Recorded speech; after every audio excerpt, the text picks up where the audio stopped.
Olá pessoal, todos bem? Na aula passada nós comentamos duas questões de direito da criança e do adolescente. Na aula de hoje nós vamos comentar duas questões de direito do consumidor, que foram cobradas aí no 33º exame. Se você gostar do conteúdo, você pode deixar o seu like, se inscrever no canal e ativar o sininho para receber a notificação das demais aulas que estão por vir. Forte abraço, vamos lá!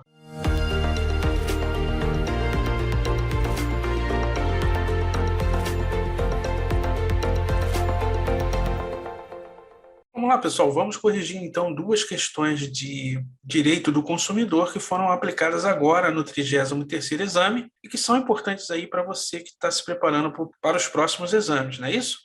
A era digital vem revolucionando o direito que busca se adequar aos mais diversos canais de realização da vida inserida ou tangenciada por elementos virtuais. Nesse cenário, consagram-se avanços normativos a fim de atender às situações jurídicas que se apresentam, sendo ponto importante a recorrência dos chamados YouTubers, atividade não rara realizada por crianças e destinada ao público infantil. Nesse contexto, os YouTubers mirins vêm desenvolvendo atividades que necessitam de intervenção jurídica, notadamente quando se mostram portadores de prática publicitária. A esse respeito, instrumentos normativos que visam a salvaguardar interesses na publicidade infantil estão em vigor e outros previstos em projetos de lei. Sobre o fato narrado, de acordo com o CDC, assinale a afirmativa correta. Então, o examinador traz aqui uma questão que conta uma história que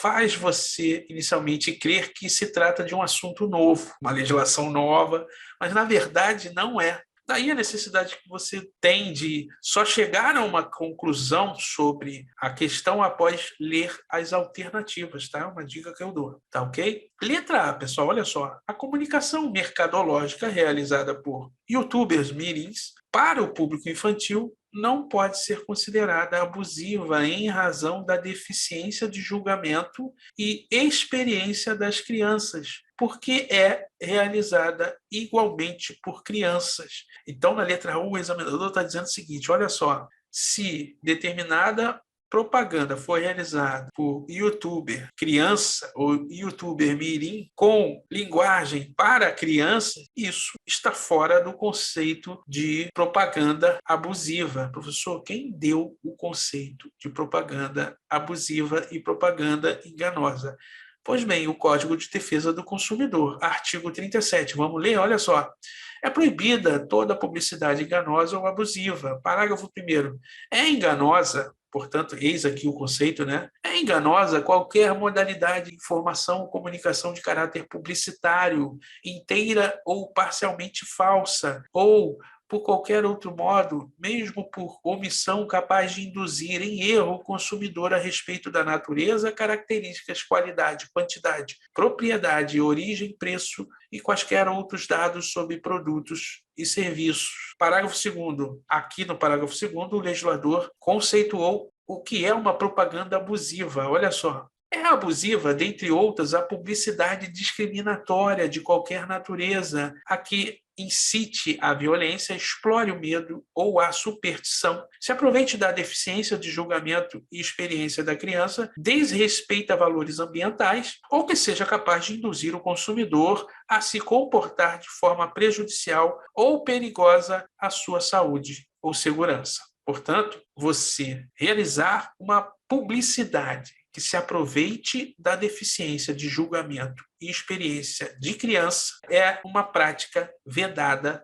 de acordo com o Código de Defesa do Consumidor. Bom, dito isso, é lógico que a justificativa da letra A está incorreta, tá bom? Não é porque uma propaganda realizada de criança para criança pode ou não pode ser abusiva, tá bom? Letra B, pessoal, ó, a publicidade que se aproveita da deficiência de julgamento e experiência da criança ou se prevaleça de sua idade, conhecimento imaturo para impingir produtos e serviços é considerada abusiva. Leia-se ainda que realizada por youtuber mirim, ou seja, por criança, por meio da plataforma YouTube, tá bom? Logo, o gabarito aqui é a letra B, com fundamento no artigo 37, parágrafo 2º, tá ok? o artigo 37 não fez nenhum tipo de ressalva quanto à publicidade ser abusiva ou enganosa.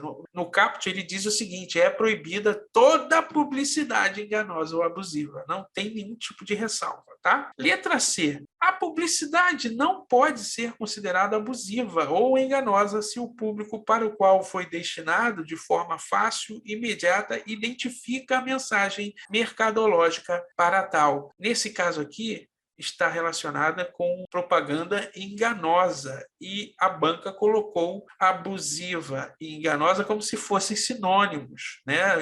Embolou aí os conceitos, tá? Quem marcou essa estava fora do exame, né? Ou seja, não estudou, tá ok? Ela está totalmente incorreta. Letra D. A publicidade dirigida às crianças que se aproveite de sua deficiência de julgamento para impingir produtos ou serviços é considerada enganosa? Não, ela é considerada, de acordo com o parágrafo 2º do artigo 37 do CDC, abusiva. O erro está aqui, ó, enganosa, tá bom? Portanto, o gabarito é a letra B. Vamos para a próxima. Olha lá, pessoal. Questão 45, prova tipo 1, branca. O Godofredo procurou a seguradora X para contratar seguro residencial, mas a venda direta foi-lhe negada, ao argumento de que o proponente possuía restrição financeira junto aos órgãos de proteção de crédito. Godofredo explicou que pagaria o seguro à vista, mas ainda assim a seguradora negou a contratação. Indignado,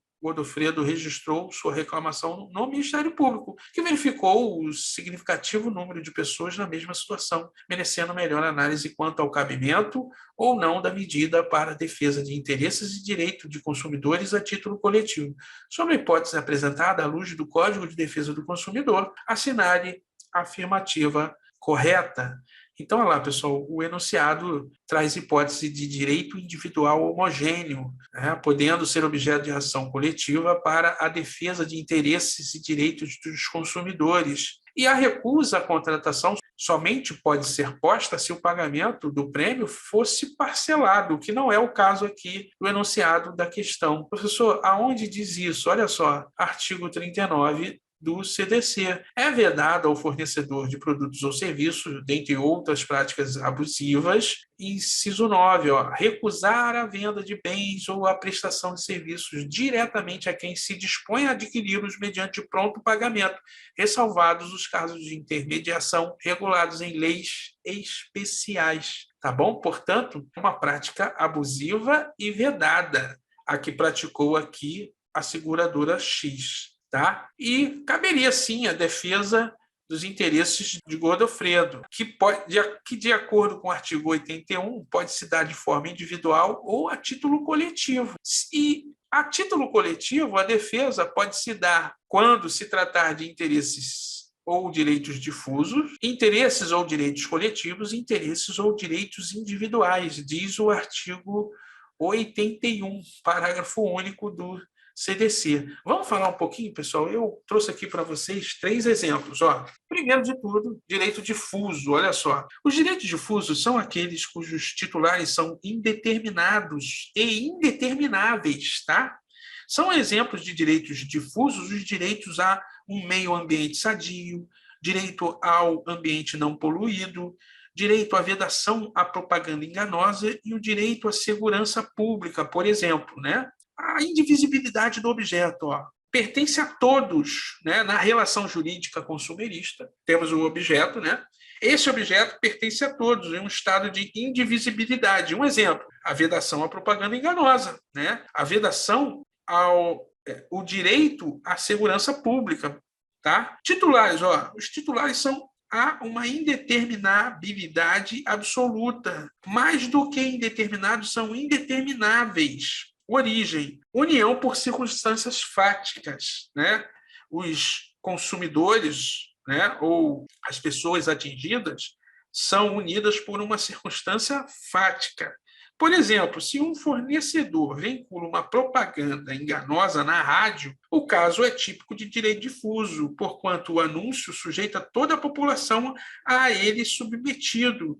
De forma indiscriminada e geral, todas as pessoas são atingidas pelo anúncio enganoso. E aí pode o Ministério Público, como legitimado a ajuizar uma ação civil pública, em decorrência aí dessa prática abusiva que atinge aí pessoas indeterminadas e indetermináveis. Tá bom? Olha lá, segundo direito, são os direitos coletivos. Os titulares do direito, embora indeterminados, são determináveis. Isto é, para a verificação da existência de um direito coletivo, não há necessidade de se apontar concretamente um titular específico e real. Entretanto, esse titular é facilmente determinado a partir da verificação do direito em jogo. Assim, por exemplo, a qualidade de ensino oferecida por uma escola ou creche é tipicamente um direito coletivo. A qualidade oferecida, é direito de todos os alunos indistintamente. Mas, claro, afeta cada aluno em particular, tá? Sujeito passivo, né? Quem está infringindo aí o CDC é a escola. O objeto é a qualidade de ensino da escola, que é indivisível. Ele não pertence a um consumidor individual em particular. Sujeito ativo, pais e alunos pertencente à associação de pais e mestres, ligados entre si por uma relação jurídica, né? Eles são associados, né? Formaram aí uma associação. Esses sujeitos são determináveis dada a relação jurídica alunos da escola, tá bom? Agora, pessoal, ó, nos casos de direitos individuais homogêneos, os sujeitos ativos são sempre mais de um e determinados. Se fosse um só sujeito, seria direito individual, tá? Lógico, né? Indeterminado. O que significa determinado? Significa que, apesar de homogêneos, os direitos protegidos são individuais. Olha lá, sujeito passivo são aqueles que, direta ou indiretamente, tenham causado dano ou participado do evento danoso. O estabelecimento de nexo entre os sujeitos ativos e sujeitos passivos pelos danos causados se dá numa relação jurídica, fato, ato ou contrato que tem origem comum para todos os titulares de direito violado. O objeto é divisível. Embora a origem seja comum e atinja todos os titulares determinados dos direitos individuais homogêneos, o resultado real da violação é diverso para cada um, de tal modo que se trata de um objeto que se cinde, ou seja, que é divisível. Um exemplo: consumidores lesados por colocação de remédio ineficaz em circulação atinge mais de um consumidor, né? E determinado consumidor, né, passou mal. Outro, em virtude desse ato aí abusivo do fornecedor que colocou o remédio em circulação, o outro morreu, o outro ficou com sequelas. É lógico que trata-se de direitos individuais homogêneos, tá bom? E o MP também pode defender esse tipo de situação a título coletivo, ajuizando ação civil pública, tá? Visto aí os exemplos de interesses ou direitos difusos, interesses ou direitos coletivos e interesses ou direitos individuais, aqui trata-se de interesse ou direito individual homogêneo, já que o Ministério Público foi a fundo e verificou que era uma prática abusiva realizada pela seguradora X, que negava o produto sob o fundamento de que haveria uma suposta restrição à proteção de crédito. E quando o cliente optava pelo pagamento à vista, ela ainda assim negava a contratação, portanto, contrariando o CDC. E aí, esse tipo de situação traz consequências diferentes para cada um que procurava aí a seguradora, tá? Olha só, vamos para as assertivas, né? Letra A questão versa sobre interesses heterogêneos, não cabendo ação coletiva, bem como casos de restrição creditícia possibilitam a recusa de contratação do seguro, mesmo quando o pagamento do prêmio for à vista. Olha só, mesmo quando o pagamento do prêmio for à vista, não, né? Contraria aí o artigo 39, inciso 9 do CDC, tá bom? E se trata de direito individual homogêneo, tá bom? Ó, letra B. A matéria consagra hipótese de direito individual homogêneo, podendo ser objeto de ação coletiva para a defesa dos interesses e direitos dos consumidores, e a recusa à contratação somente pode ser posta se o pagamento do prêmio for parcelado. Perfeito, tá? É o que diz o artigo 39, inciso 9 do CDC. E realmente trata-se de um direito individual homogêneo, né? Não há uma associação que liga aí os consumidores, tá? E não se trata de um direito transindividual, né? O direito à proteção ao meio ambiente, direito à segurança, tá? Então, trata-se aqui sim de direito individual homogêneo, tá?